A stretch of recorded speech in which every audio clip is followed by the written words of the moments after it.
అందరికీ happy republic day. జనవరి 26. ఇది కేవలం డేట్ మాత్రమే కాదు, మన భారతదేశానికి పూర్తి స్వాతంత్రం డిక్లేర్ చేసిన రోజు ఇది. మనమంతా భారత్ మాతకి జై అని అంటాం. దేశాన్ని దేవతలా చూస్తాం. కానీ గంటకో రేపు జరుగుద్ది. ఆడవాళ్ళకే కాదు, మగవాళ్ళకు కూడా భద్రత లేదు. ఒకప్పుడు మృగాల నుంచి రక్షించుకోవడం కోసం మనుషులంతా ఒకటిగా ఉండేవారు. కానీ ఇప్పుడు మనిషి నుంచి మనిషిని రక్షించుకోవడం కోసం మృగాలను పెంచుకుంటున్నారు. దేశభక్తి అంటే ఫ్లాగ్ ఎగరేసి ఫోటో తీసి స్టేటస్లో పెట్టడం కాదు.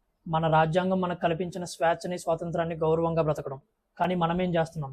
కులాలు చూసి గౌరవిస్తున్నాం, మతం చూసి ద్వేషిస్తున్నాం, భాషను చూసి కొట్టుకుంటున్నాం, ట్రాఫిక్ సిగ్నల్ దాటేస్తాం, రోడ్డు మీద చెత్త పాడేస్తాం, గోడ మీద ఉచ్చ పోసేస్తాం, దొంగ ఓట్లు గుద్దేస్తాం, దొంగ నోట్లు మార్చేస్తాం, ట్యాక్సులు ఎగ్గొడతాం, పక్కనాడి స్థలం కబ్జా చేసేస్తాం, అబద్ధాలు ఆడతాం.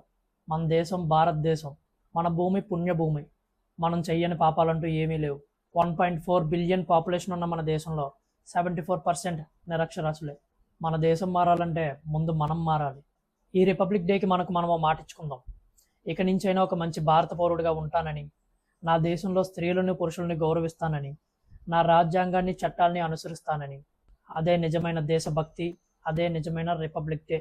జనగణమన జై హింద్ అన్నట్టు పేరు గుర్తుంది కదా, జయంత్ మహాదేవ్.